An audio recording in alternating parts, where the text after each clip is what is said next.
ഐക്യ യുവ കലാസമിതി അരവത്ത് വാർഷിക ജനറൽ ബോഡി യോഗം ചേർന്നു.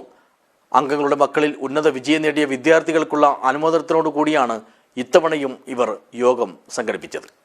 This news sponsored by Jyothi institute of medical technology, Nithyananda building, Kanhangad. Aravath Battayanganam ഘടകം പൂവാണംകുഴി ക്ഷേത്രത്തിന് സമീപത്തുള്ള പതിക്കാൽ വീട്ടിൽ വെച്ചാണ് ഇത്തവണ ഐക്യ യുവ കലാസമിതി അരവത്ത് വാർഷിക ജനറൽ ബോഡി യോഗം ചേർന്നത്.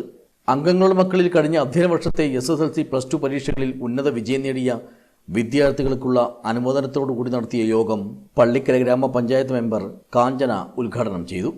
ഒരു വിദ്യാഭ്യാസം എന്ന് പറയുന്നത് ഒരു കേവലം ജോലിക്ക് വേണ്ടി മാത്രമാകരുത്.